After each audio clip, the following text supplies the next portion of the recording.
The transfer market never sleeps, and with less than a week until July and the beginning of the new financial year, expect Premier League clubs other than Manchester City and Liverpool to start flexing their muscles and wallets. Spurs have started small with a £5 million signing of Japanese starlet Kota Takai. I'll be bringing you more of his facts and stats. Meanwhile, the chatter about Eberechi Eze now moving ahead of Antoine Semenyo and the Manchester United-bound Bryan Mbeumo in Tottenham's transfer wish list builds apace, although Sky Sports suggest that he isn't their number one target. I'll be telling you about that, as well as our interest in a goal-scoring Premier League Brazilian striker and much, much more in today's daily Premier League transfer news. Guys, thank you so much for watching and tuning in wherever you are. If you're on YouTube, please do give this video a like.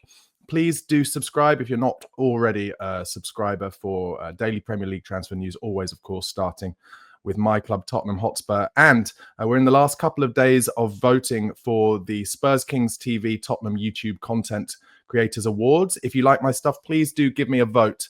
All the details are in the description box below. I think I'm nominated for about 3 or 4 categories.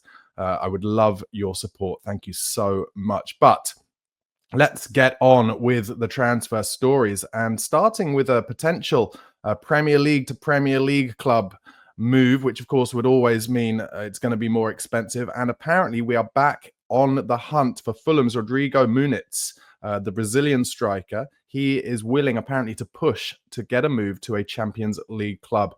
He only has 1 year left on his contract, which is why the reports that Fulham are looking to get £50 million for him seem a little hopeful. For me, I can see why he's on our list. He is a talented and instinctive goal scorer. When he gets in finishing positions, he is composed, and he has scored goals against Spurs, of course. But he doesn't always get in the team at Fulham under Marco Silva. And for me, that is a little bit of a red flag. I would wonder why a player who has shown his ability in the Premier League isn't the main man at his club. And that, for me, denotes the potential of maybe a slight attitude problem, feeling he's a little bit bigger than Fulham and should be somewhere else. And I'm always a bit wary about Tottenham going in for those players. But let me know what you think in the comments. Do you like Rodrigo Muniz? Did I call him Ricardo earlier? If I did, I apologize. His name's Rodrigo Muniz.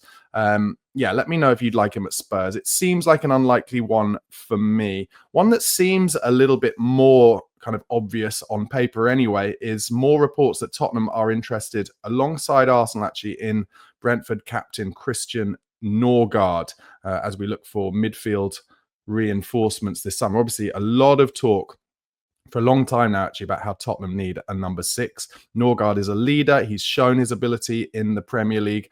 And of course, Thomas Frank has come to Tottenham from Brentford. So you'd think all of those things mean it is a possibility. I guess the reality for me, though, is how many players are Brentford really going to want to sell this summer? They're not going to want to have the absolute heart ripped out of their team, having lost their manager as well. And Bryan Mbeumo, as I mentioned in the opening, is looking very likely in the next few days that he's going to join Manchester United.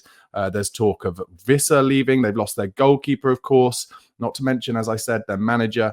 So I think they're going to have to be careful. They've just appointed Keith Andrews as their manager. He was their set piece coach. A lot of the Brentford fan base are a little underwhelmed by that. Although for me, looking from the outside, Brentford seem to always make strong decisions in terms of succession planning, both in terms of players and managers. Even back when Thomas Frank got the job, he was the assistant manager to Dean Smith, I think it was. So they're pretty good in terms of running their club. They're pretty good in terms of succession planning. So maybe if they get the right kind of money for a 31-year-old in Christian Nørgaard, then maybe they would be, if it was something that they thought they were able to then reinvest in younger talent, maybe that is a move they'd be willing to let go through. But then, like I mentioned, South Woolwich Arsenal also interested in him, apparently. They're losing Thomas Partey this summer. I think that's probably a wise decision, certainly in terms of his off-the-pitch scandal. So, yeah, it's a difficult one, isn't it? I guess Nørgaard may be tempted by working with Thomas Frank again, but also, let's face it, as hard as it is to say, Arsenal are further ahead in their project at the moment than Spurs. But I am hopeful that under Thomas Frank, that will change relatively quickly. Let me know in the comments what you think about Nørgaard. Just going to talk a little bit more about Eberechi Eze. He is, according to Sky Sports, as kind of all of the publications are reporting now. He's very much on Tottenham's shortlist. However, Tottenham apparently do remain interested in both Antoine Semenyo and Bryan Mbeumo. That's if the Mbeumo deal falls apart at Manchester United, which I do think is unlikely. And Sky Sports suggested yesterday that more work had been done in terms of signing one of Semenyo or Mbeumo than had been done on Eberechi Eze, which surprises me, frankly, because Eze has been on our shortlist basically for 5 years. As I was saying, Sonny was saying in the interview I did with him in my video last night from Sonny Talk Spurs, he was saying, and he's right, Eze has been on Tottenham's list since he was all the way back. He was at QPR. And that's like kind of 5 years ago.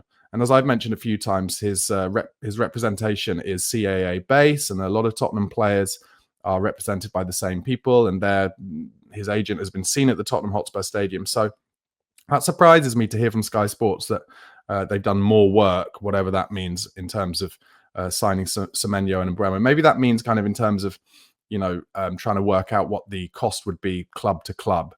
As opposed to kind of work talking to the representatives of the player. I get the sense that all three of those players have some interest in joining Spurs, and Mbeumo probably second only to, he would have joined Spurs had Man United not come in. And it's about doing a deal between the clubs. The reality is there's a £68 million release clause with Crystal Palace. Now, according to some reports, Palace willing to accept that in installments, whereas a year ago they weren't. And Semenyo, Bournemouth looking for about £70 million. So, although I get that it's frustrating for Spurs fans why we don't just go in and pay that money, the reality is there is going to be a budget this summer. Now, that budget will be supplemented, hopefully, by player sales, but nobody is coming in to buy, for instance, Richarlison right now. They're waiting as well, being patient as well, hoping that the cost will come down, be that a Saudi Arabian club. Turkish clubs are interested in him, as I'll mention later on in this episode. So it's not as simple as, other clubs are doing all their dealings now and Tottenham are the only one that aren't. It's actually only Liverpool and Man City who are doing their dealings now. And that's because Man City are, sports washing, financially doped club who also have grown their academy and therefore are able to sell academy players for huge amounts of money and reinvest that in their team. And Liverpool have just won the league. They're a heritage club. They get huge amounts of revenue in all around the world because they've been successful on and off since the 1970s. And they just have the tradition of being able to buy players and players wanting to come to them and not wanting to go to other clubs. So that is why we're behind those two clubs. But in terms of the other clubs, nobody else is doing loads of transfer dealing, really. Man United got Cunha through the door. Arsenal fans are going absolutely potty over the fact that they haven't signed anyone yet. And as I mentioned in the opening, the reality is it is the end of the financial year for most of these clubs at the end of June. And then in July, I think they'll start opening their wallets and flexing their financial muscle. So it's important that we remain patient if we can. In terms of my own feelings on that list of 3 players, let's take Mbeumo out of it because we think he's going to go to Manchester United. The dream for me would be, can we release a few players from the squad? And a dream for me would be, could we get Semenyo and Eze? That would be for me an absolutely incredible bit of transfer work this summer. To get just one of them would be disappointing, and I can't really choose between the two of them. I like them both. I like their physicality as well as their grace and ability on the ball to beat men on either side and finishing ability. I like that about both Semenyo and Eze. But if we could get both of them, that would really, I think that would strike fear into opponents in terms of the options that Tottenham would now have in that final third, as well as the ability in the middle of the park to pick the ball up off the back line and take it with back to goal. Both of them really strong back to goal, able to take it, use their physicality to keep opponents from the ball, turn them, go past them, little 1-2s, lovely stuff, triangles. That's what I could really imagine. And that would make for an amazing summer if we could get both of those players. It feels a little bit pie in the sky, but that's what I'd love.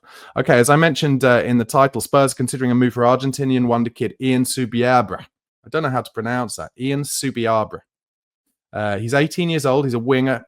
River Plate in Argentina, massive club, huge prospect. He hasn't played a lot of senior appearances, just 12, but he's only 18. Has a £23 million release clause. Chelsea have also been interested. I don't think River Plate would be able to charge £23 million at the age of 18 when he's only played 12 appearances. He scored 1 goal, left-footed, quick and agile, creative on the flanks, and has drawn comparisons with Julian Alvarez. He has an impressive youth record, 15 goals, 15 goal involvements in 30 games, and has had 6 starts in the South American Under-20 Championship for the Argentinian Under-20 team. His strengths: strong dribbling, close control, vision, agility, and pace.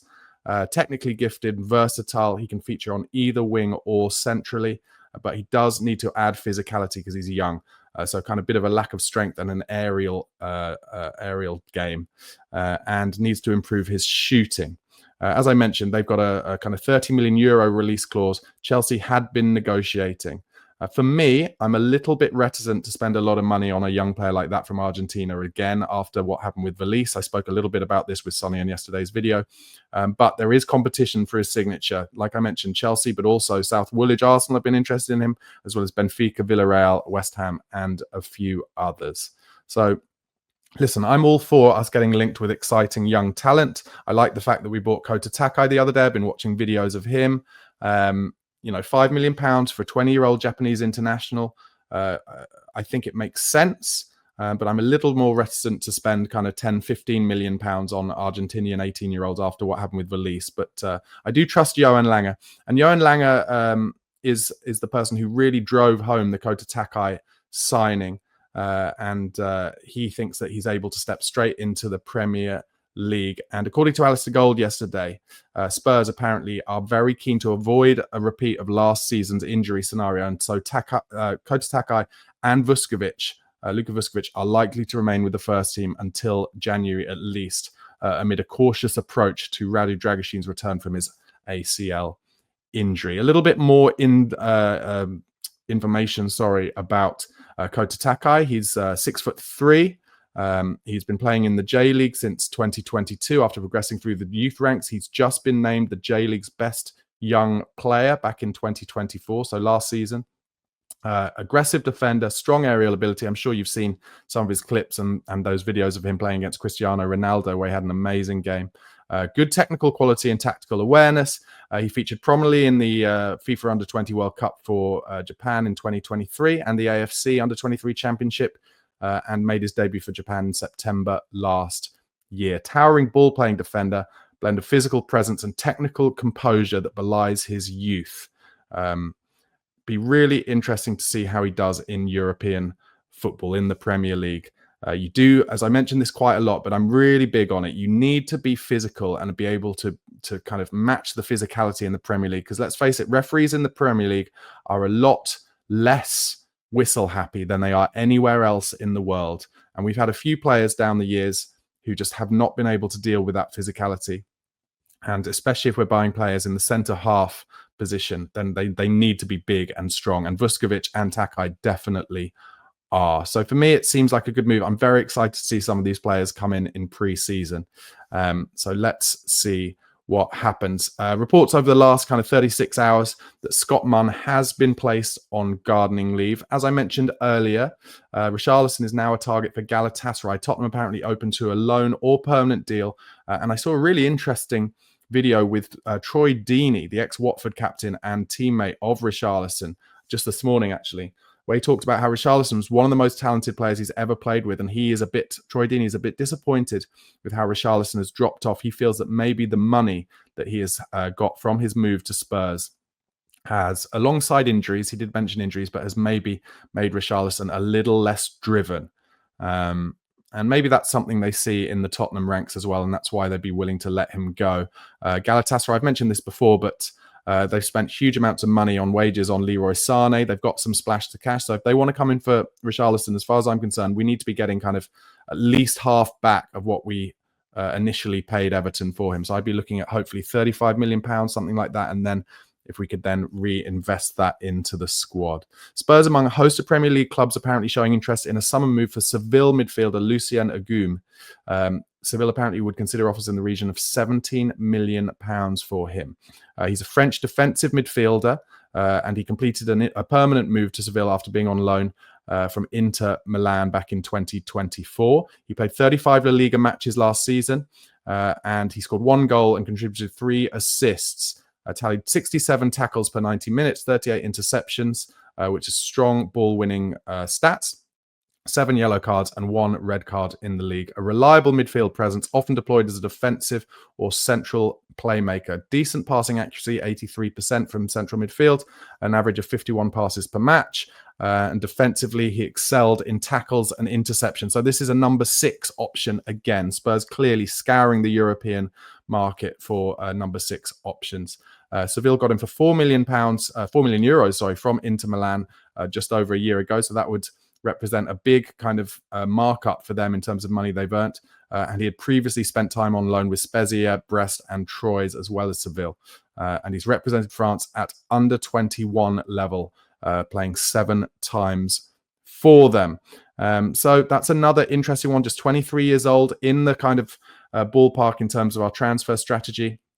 I noticed this morning that the Johnny Cardoso deal from Real Betis to Atletico Madrid has been done. So that's another player that has unfortunately slipped through Tottenham's fingers. We had a deal with Real Betis that we did when we basically gave them Giovanni Lo Celso, that we would get first dibs on Johnny Cardoso. But that was all basically on the basis that Cardoso wanted to come to Spurs. And in the end, actually, he's chosen, unfortunately, Atletico Madrid and Diego Simeone over Tottenham Hotspur. So I don't think Tottenham get anything. And I'd really love to know then what happens in terms of Gio Lo Celso.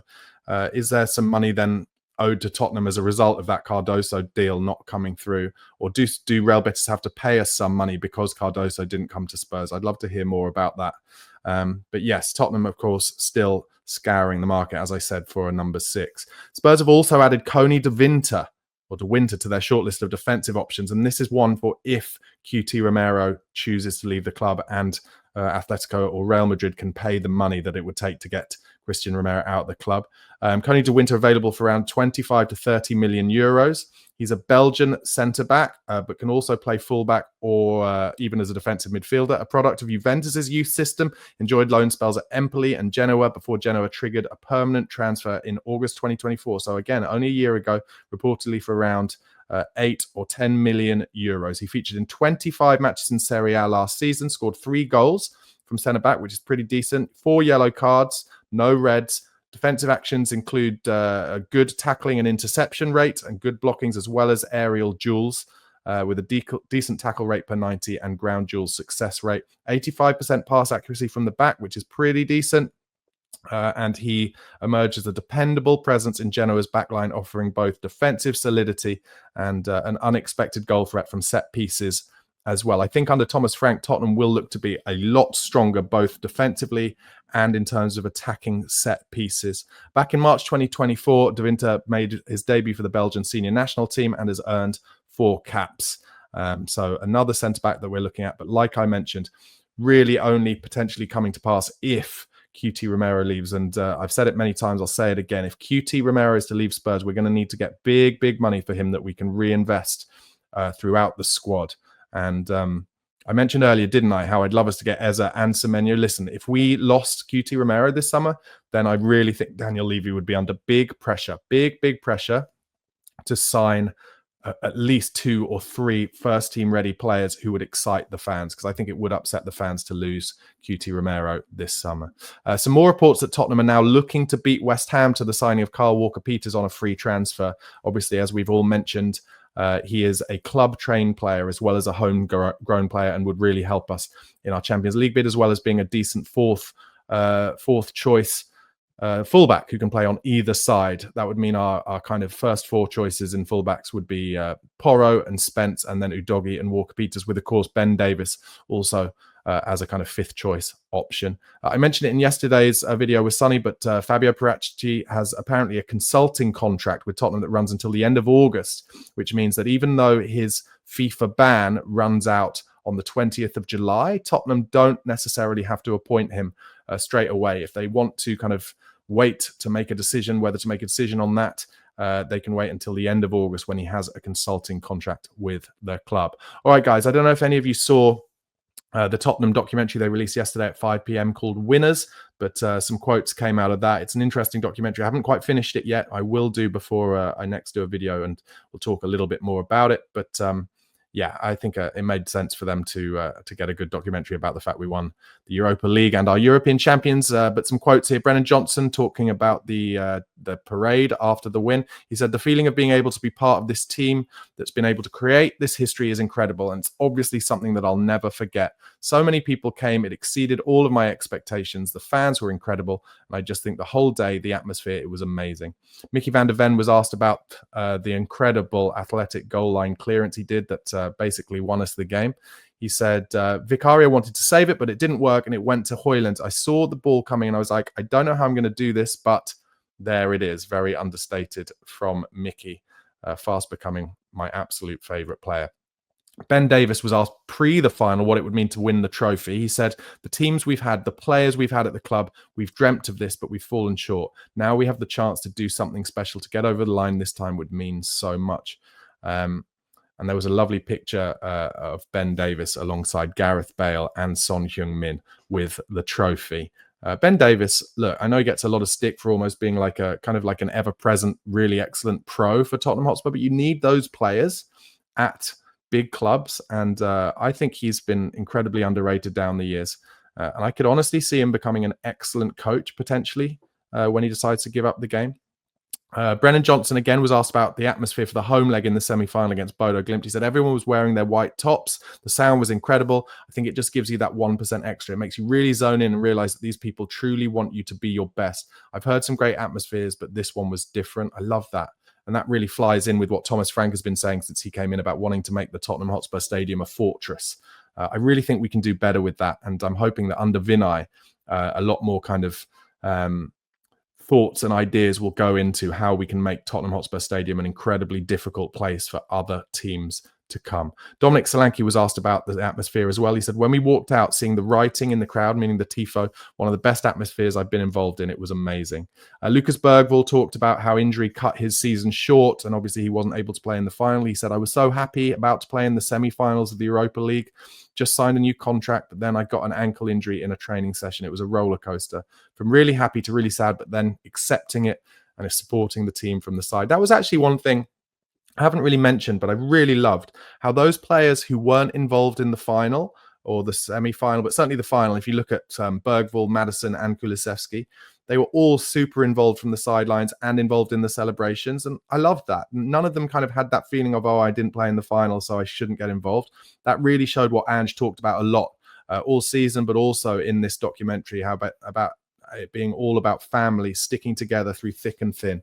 And yeah, really, really enjoyed hearing some of those kind of personal thoughts. Mickey van der Ven was asked about what was going through his mind in the Frankfurt game when Hugo Ekitike got in behind the Tottenham backline early in the second leg. He said the goalie kicked it and it kicked it further than I expected. So I was like, oh, I need to run now. And at the point where we were getting into the box, I was like, I have to slide tackle, go all in, otherwise he's probably going to score. He's pretty low maintenance, isn't he, Mickey van der Ven? He kind of understates everything he talks about. I mean, that was one of the best recovery runs and tackles we've seen at Spurs since that very famous Ledley King one against Chelsea. Mickey van der Ven, if we can just keep him fit, and I'm confident that under Thomas Frank, we've got more chance of doing that. I don't think we'll have quite as high a defensive line, and he won't have to do quite so many kind of hamstring busting recovery sprints. I'm hoping we'll get many more games out of Mickey van der Ven this season. Son Heung-min was asked about missing the second leg against Eintracht Frankfurt in the quarters. He said, I was at home watching with my family, more nervous than ever. Christian Romero was talking about the Frankfurt game. He said, I think that with regard to that game, we knew that the only competition we could still win was the Europa League. So our focus was on that tournament. And finally, Mikey Moore was asked about what it felt like scoring against Elfsborg, his first goal for the club. He said, I knew what I was doing. I was never passing it. Scoring my first goal for Tottenham, that's one I'll remember for the rest of my life. So check out that documentary if you haven't already. It's on Spurs Play. Another player who scored in that Elfsborg game, another of our young talents, Demola Ajayi, has joined Doncaster on loan. They're in League One. So Spurs clearly looking for a really good loan from him, similar to how Jamie Donnelly and Josh Keeley did last season in League One for Leyton Orient. Okay, guys, before I quickly go on to some more wide-ranging Premier League transfer news, if you haven't already, please do give this video a like on YouTube. Please do subscribe to the channel for daily Premier League transfer news, always, of course, starting with all of the news and views from Tottenham Hotspur Football Club. And also, you can become a member of my channel. It's just £1 a month. Really helps me make this daily content for you. All the details in the description box below, just below the link to the Tottenham YouTube Content Creators Awards, where I'm nominated for a few. Please do click on that link and give me a vote if you like my stuff. All right, let's go over to Old Trafford. United have made contact with Chelsea for Christopher Nkunku. That'd be an interesting one. Also, a suggested deal that Juventus are prepared to offer their striker Dusan Vlahovic and ex-Villa defensive midfielder Douglas Luiz as part of a deal with United for Jadon Sancho. But also Fenerbahce interested in Jadon Sancho, 25 years old, and now Man United have pushed the price that they want for him down to £25 million. Such a talent, and usually I would say the kind of talent I'd love to have at Spurs, but I just don't think he would, unfortunately, fit in with Thomas Frank's policy. He seems to just not quite make it. The only place where he's really made it happen is Borussia Dortmund, where he really was the main man, and he's not going to be the main man at Spurs, unfortunately. Barcelona considering a loan move for Marcus Rashford from Man United. Rashford desperate to go to Barcelona. It would amaze me if he got that move, to be honest. Everton and Man United interested in Wilfred Ndidi from Leicester. Apparently he has a £9 million relegation release clause. What do you think of Ndidi? Is he the kind of player you'd quite like to come in and sit potentially in a number 6 position at Spurs? £9 million, not very much money. But no reports of Tottenham being interested. But it's an interesting thought.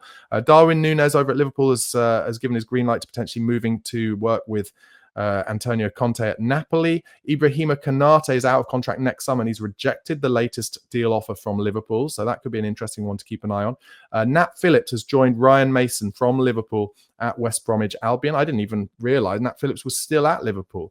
What an incredible career he's had. He came in when Liverpool had loads of injuries, I remember, under Klopp. Did okay, and then hardly gets seen again. But I think that's a really good signing for Ryan Mason at West Brom. I'll be keeping a close eye on how Ryan Mason does. Over to Newcastle, they had a bid of £45 million for Forest winger Anthony Elanga. Rejected.